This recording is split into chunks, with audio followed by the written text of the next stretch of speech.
So here we are again, ladies and gentlemen, and once again, the world is screaming at Israel. Israel must comply with the West yet again. The West knows best. The West, with its arrogance, says that once again, it knows the solution to the problems in the Middle East. Because if we make Israel do what the West wants, everything will be just fine. Really? So if that would be the case, as Stuart is typing away, because I know he's looking up misinformation, the last 60 years and 65 years then has been a complete waste of time. If the West was really right, why are we still here? Why are we still not with a two-state solution? Oh, the answers will be very evident in this rant, ladies and gentlemen. We welcome you back to the Rant Network. I am David Solomon. He is Stuart Brisgell. We are the Rant Network, where we bring you uncensored, unfiltered, and certainly unedited conversations on a wide variety of topics. This is the podcast dedicated to giving people the platform to really express their opinions, thoughts, experiences, and ideas. And this is not a media house, although we fact check people. We do take the time to fact check, unlike CBS, ABC, and the rest of them guys. We dive into latest news, pop culture, and so much more. And from rants about the absurdity of modern life to discussion about deeper issues, we've got you covered here on the Rant Network. Ladies and gentlemen, let me just preface by this.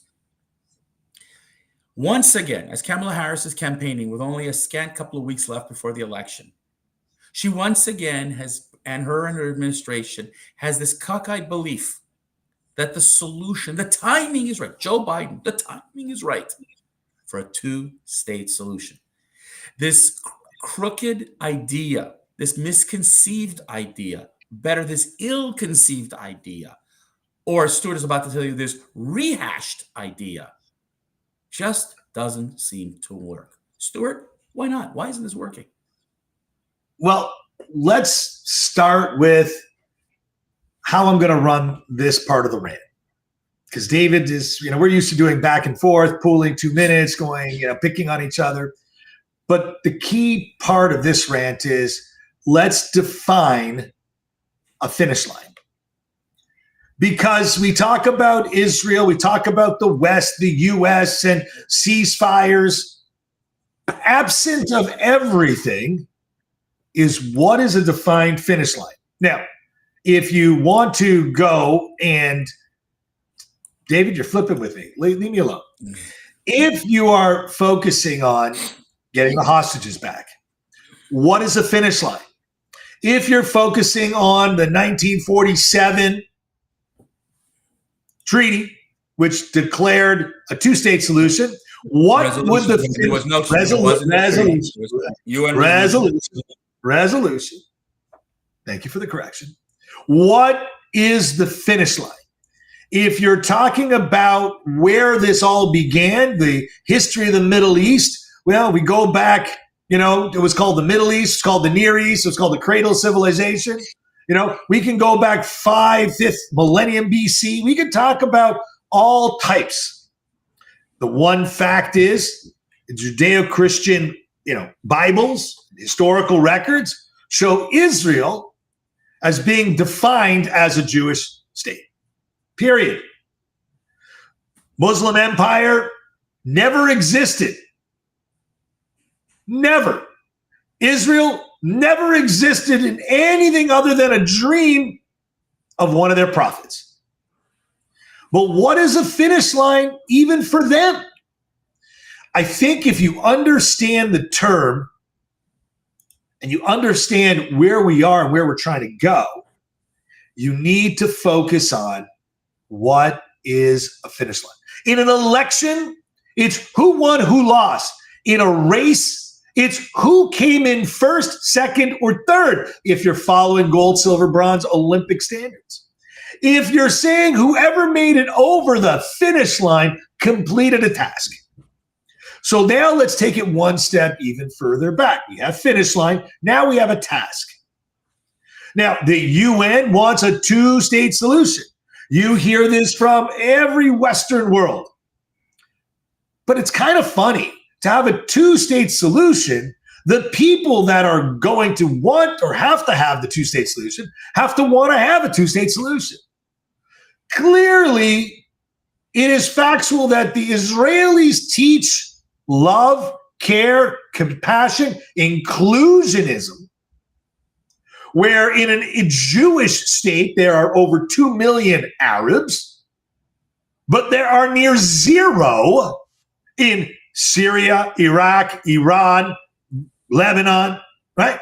So let's understand this. A two-state solution would define that both parties want to participate.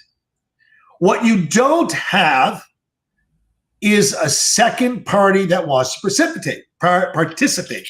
Now, David mentioned 1967 earlier, because after the Israelis crushed every Arab nation, then they want a two-state solution. But did they really want to get past that finish line? To get past that finish line is to accept the two-state solution you're asking, instead of trying to use a two-state solution as another stepping stone to annihilating Israel and the Jewish people off the global map. We've shown maps, and you've seen maps of the Arab world. All the Arab world, all the enemies in this one little tiny speck that's left out of the Arab Empire.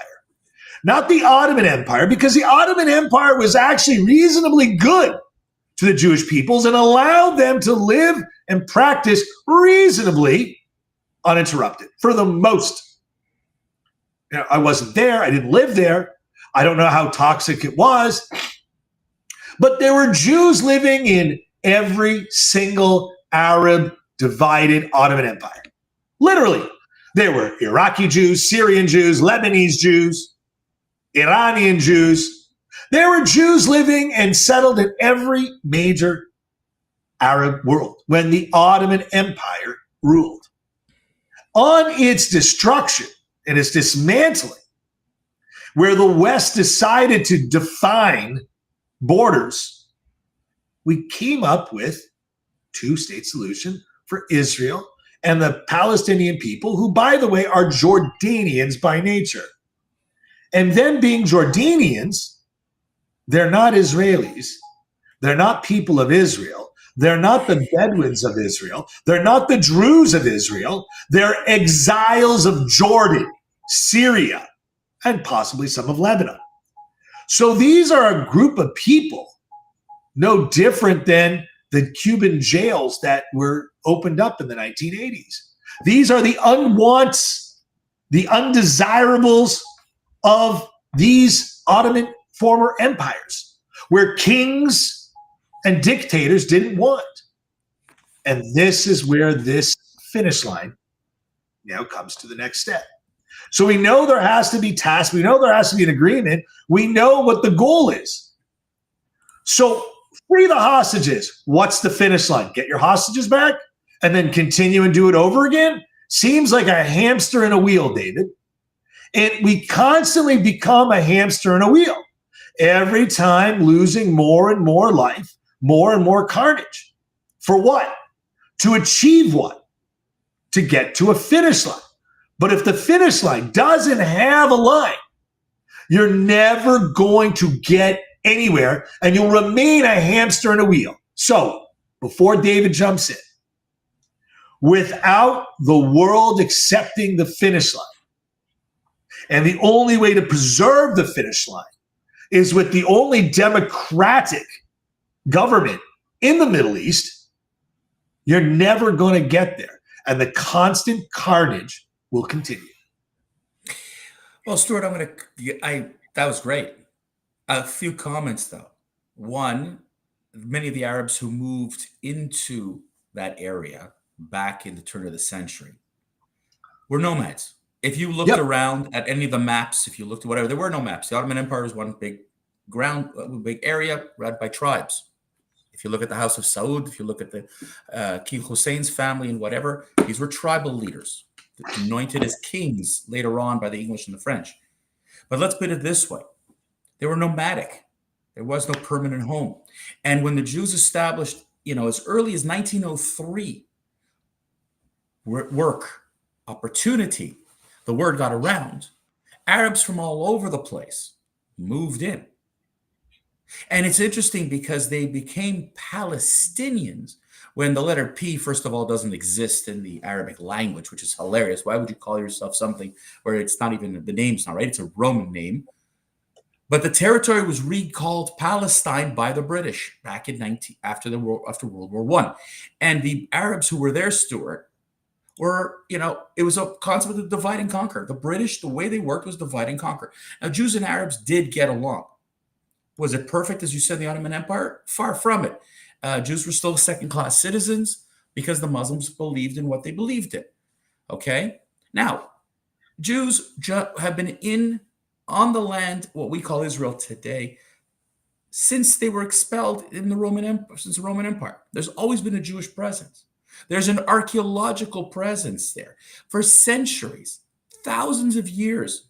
You could go back as recently, even during this war, international archaeologists are digging and finding further proof of a Jewish existence predating Jesus Christ. What has happened in the last 77 years, Stuart, was that the United Nations gave up on Israel. Britain gave up on this land and said, okay, let's divide it. 2/3, 1/3, 2/3 of the land. The better land went to the Palestinians or the Arabs. They weren't even called Palestinians, and they were the Arabs. And if you look at the UN Charter, it doesn't call them Palestinians. They call them Arabs and Jews. After 1948, after 5 Arab countries invaded Syria, Lebanon, Iraq, Jordan, and Egypt, after they were attacked, Israel survived. Imagine being caught with 5 countries attacking you. The West was very much on the sidelines post World War II, not willing to fight for, and Israel won. But what we call today the West Bank and Gaza, West Bank went to Jordan, Gaza went to Egypt. There was no call for a Palestinian state.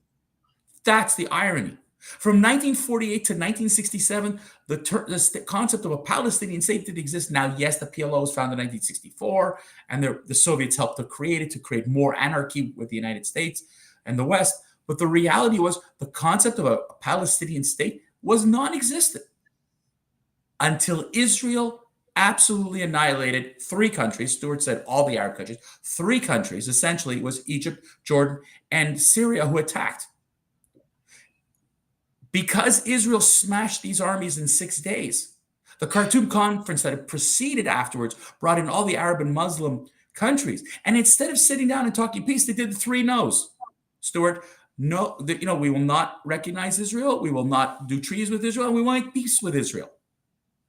They passed that resolution while the United Nations passed Resolution 242, demanding that Israel return back to the 1947 borders to create an Arab state.